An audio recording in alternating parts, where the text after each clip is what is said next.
आज मैं आप लोगों के साथ चना दाल के हलवा की रेसिपी शेयर करने वाली हूँ। ये बहुत ही मज़ेदार लगता है फ्रेंड्स। हलवे में अगर बोला जाए तो सबसे ज़्यादा टेस्टी चना दाल का हलवा होता है और बच्चों को ये बहुत ही पसंद आता है।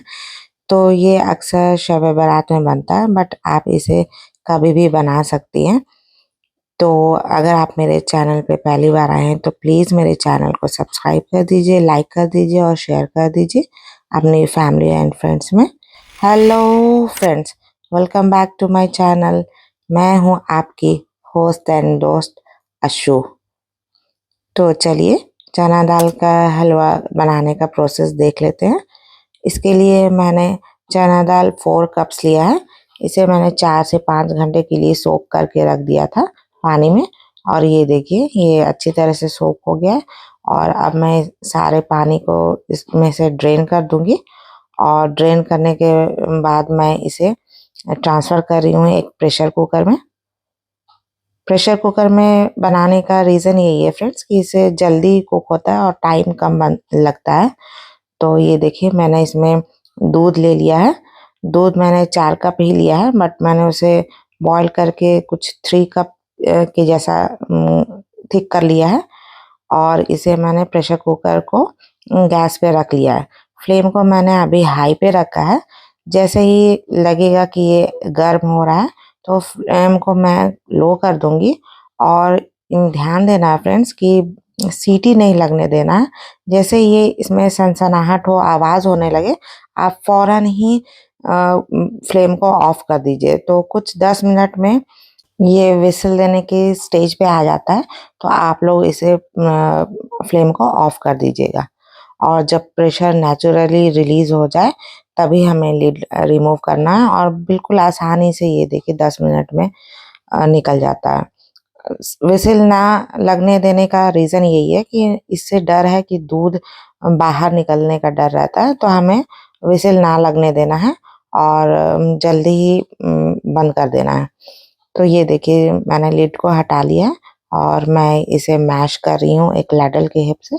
और अगर आपके पास मैशर है तो आप उससे भी यूज़ कर सकती हैं। ये बहुत ही आसानी से मैश हो जाता है फ्रेंड्स, क्योंकि ये सोक्ड भी है पहले से और ये प्रेशर कुकर में कुक हो चुका है। तो ये बहुत आसानी से मैश हो जाता है फ्रेंड्स, आपको ज़्यादा मेहनत नहीं लगेगी यहाँ पे। तो ये देखिए कितनी अच्छे से मैश हो चुका है। और इसके बाद भी मैंने थोड़ा-सा मैश किया था, उसका क्लिप शूट करना मैं भूल गई थी फ्रेंड्स। तो अब मैंने एक कढ़ाई ले ली है, और कढ़ाई में मैंने 1 एंड हाफ कप यानी कि 1.5 कप मैंने घी ली है। तो घी ही लीजिएगा फ्रेंड्स। घी, देसी घी में जो ये हलवे का टेस्ट बहुत ही अच्छा आता है, तो आप प्रेफ़र कीजिएगा घी लेना जब भी आप चना दाल का हलवा बना रही हैं तो। और इसमें मैंने जो मैश्ड चना दाल है उसे मैंने इसमें डाल दिया है। तो अब थोड़ा-सा हमें चना दाल को इसमें घी में भूनना है। तो चना दाल में आपको ज़्यादा इंग्रेडिएंट की ज़रूरत नहीं पड़ेगी फ्रेंड्स, बट आपको थोड़ी-सी मेहनत ज़्यादा इसमें लगेगी, क्योंकि इसमें भूनने का जो है वही बस कमाल है। जितना आप इसे भूनेंगे आपका हलवा उतना ही ज़्यादा टेस्टी होगा। तो ये देखिए मैं इसमें घी में चना दाल को अच्छे से भून रही हूँ चारों तरफ से। और यहाँ पे प्रेशर मैंने मीडियम टू हाई पे रखा हुआ है। कभी आप इसे हाई कर दीजिएगा और फिर थोड़ी देर में आप इसे मीडियम पे कर लीजिएगा। तो इस तरह करके हमें भूनना है। और मैंने यहाँ पे चीनी 3 कप ली है। वैसे तो ये परफेक्ट अंदाज़ है चना दाल के हलवा की चीनी के लिए, बट अगर आप ज़्यादा मीठा खाती हैं तो आप हाफ कप और ले सकती हैं।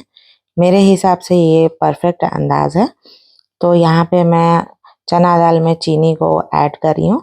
मैंने इसे 2 स्लॉट में ऐड किया है, एक बार में ज़्यादा चीनी मैंने नहीं डाला है। हाफ को मैंने पहले मिक्स कर लिया है दाल में। ये देखिए मैं चारों तरफ से चला रही हूँ चीनी को, ताकि ये अच्छी तरह से मिक्स हो जाए। ये देखिए और बाकी बची हुई चीनी मैं फिर इसमें और ऐड कर लिया मैंने। तो इसे भी अच्छी तरह से मिक्स करना है। और जब चीनी कुक होना शुरू हो जाएगी तो ये थोड़ा सा ढीला हो जाएगा। और ये देखिए, और यहाँ पे बहुत सारे बुलबुले उठने लगते हैं तो आपको ध्यान देना है। आप हाथ में चाहे तो एक कपड़ा भी लपेट सकती हैं।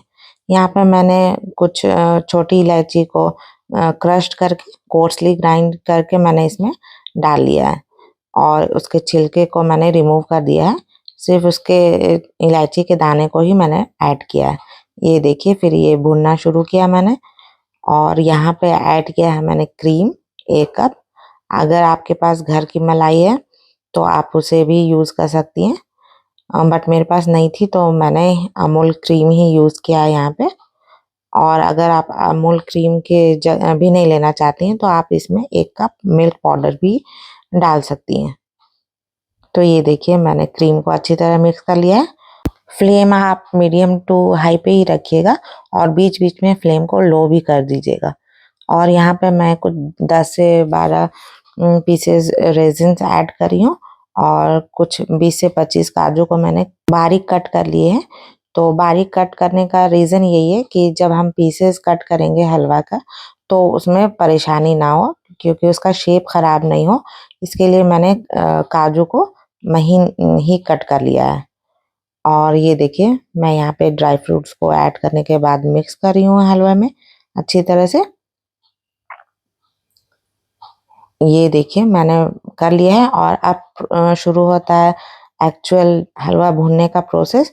तो आप इसे कंटिन्यूअसली स्टर करते रहिएगा और जैसे-जैसे हलवा भूनता जाएगा, ये इसका जो कंसिस्टेंसी ये थोड़ा टाइट होती जाएगी। तो यहाँ पे आप एक दूसरी फैमिली मेंबर्स का हेल्प ले सकती हैं, क्योंकि ये थोड़ा-सा मुश्किल हो जाता है फ्रेंड्स हलवा भूनने में। आपके हाथ में दर्द हो सकता है, तो आप कोई अगर फैमिली मेंबर है मौजूद तो उनका हेल्प ले लीजिए और बारी-बारी से दोनों मिल कर के आप इसे चलाते रहिए, क्योंकि भूनना तो है फ्रेंड्स। अगर आप हलवे को भूनेंगे नहीं तो उसका टेस्ट नहीं आएगा। तो ये देखिए, भूनते-भूनते ये बिल्कुल दानेदार हो चुका है। ये कितना ही देखने में खूबसूरत लग रहा है फ्रेंड्स, और खुशबू तो जैसे-जैसे आप भूनते जाएँगे तो मत ही पूछिए, पूरा घर आपका खुशबू से महकने वाला है। ये चने दाल की खुशबू बहुत ही ज़्यादा अच्छी लगती है। और ये देखिए, फाइनल लुक है हलवे का। ये पूरी तरह से भून चुका है और देखिए दानेदार हो गया हलवा। घी पूरी तरह से छोड़ दिया है। आप इसमें हाथ अगर डालेंगी तो आपके हाथ में हल्का-सा घी का एक पैच लग जाएगा। हलवे को प्लेटिंग का टाइम आ गया है, तो उसे मैंने एक बड़ा-सा परात लिया। आपके पास अगर सेनी है तो आप उसमें भी निकाल सकती हैं। तो मेरे पास नहीं था तो मैंने एक ढक्कन ले लिया है बड़ा देगची का, और उसको पहले मैंने ग्रीसिंग कर लिया है घी से। उसके बाद मैं हलवे को निकाल रही हूँ। ये देखिए, मैंने निकाल लिया है हलवा। ये मैंने एक कटोरी ली है जिसका बॉटम बिल्कुल प्लेन रहे, तो उसकी हेल्प से मैं इसे स्प्रेड कर रही हूँ चारों तरफ से इवनली परात में। तो ये मेरी मदर का प्रोसेस है इसे प्लेन करने का। मेरी मम्मी इसी तरह से इसे हलवे को फैलाती थी। तो आप चाहें तो अपने हिसाब से इसे स्प्रेड कर लीजिए, बट मैं हमेशा अपने मम्मी के तरीकों को ही फॉलो करके हलवा बनाती हूँ। तो ये देखिए, मैंने अच्छी तरह से इवनली चारों तरफ से भी नाइफ से इसे कॉर्नर को इक्वली स्प्रेड कर लिया है। और मैं अब यहाँ पे आलमंड्स रैंडमली ऐसे ही स्प्रेड कर रही हूँ ताकि देखने में ये जब पीसेस कटेंगे तो ये अच्छे लगेंगे। और मैं वही कटोरी की हेल्प से इसे आलमंड्स को प्रेस कर रही हूँ ताकि ये हलवे में अच्छी तरह से मिक्स हो जाएं। अब यहाँ पे मैंने तबक लगाना शुरू किया है और ये देखिए, ये तबक लगाने से बहुत खूबसूरत लगता है फ्रेंड्स। और ये देखिए, मैं बारी-बारी से 3-4 तबक लगा दिया है मैंने। और उसके बाद अब शुरू होगा आपका बर्फी कटिंग का प्रोसेस। तो आप चाहें तो इसे किसी भी शेप में कट कर सकते हैं, स्क्वायर या बर्फी में। तो मैंने यहाँ पे बर्फी शेप दिया है। ये देखिए, इक्वली हमें इसे कट करना है। जो भी लाइंस रहेंगी तो आपको कोशिश करना है कि वो इक्वल साइज की रहें। और अब मैंने इसे दूसरी तरफ से कट करना शुरू कर दिया है। ये देखिए, और ये जब शेप में कट करके निकलता है फ्रेंड्स, तो ये बहुत ही खूबसूरत लगता है। ये देखिए मैंने दूसरी तरफ से भी कट कर लिया है और ये अब पूरी तरह से कट हो चुका है और इसे हम ठंडी होने के लिए कुछ छोड़ देंगे। कुछ आधे घंटे के बाद मैंने इसे अब पीस को निकालना शुरू किया है। ये देखिए नाइफ की हेल्प से मैंने पहले उसे बॉटम से अलग किया और अब देखिए ये कितना ही इजीली और ठंडे होने के बाद कितना ही आसानी से ये निकल जा रहा है और कितना खूबसूरत शेप आया है। तो लीजिए ये लजीज चना दाल का हलवा बनकर के रेडी है। अगर आप मेरे प्रोसेस से बनाएंगे तो यकीन मानिए फ्रेंड्स ये बहुत ही मज़ेदार बनने वाला है। ये बहुत ही यम लगता है फ्रेंड्स। आपको मेन जितना भी मेहनत है बस भूनने में है, बाकी इसमें और कुछ मेहनत नहीं है, बहुत इजीली ये बन जाता है। टाइम तो लगता है फ्रेंड्स, थोड़ा भूनने में आपको टाइम लगेगा, बट ये बहुत ही मज़ेदार लगता है और ये वर्थ है आपकी जो मेहनत लगेगी, तो उतना ही ज़्यादा आपको तारीफ भी मिलने वाली है। तो प्लीज़ मेरे चैनल को सब्सक्राइब कर दीजिए फ्रेंड्स, लाइक कर दीजिए, शेयर कर दीजिए। Thanks for watching.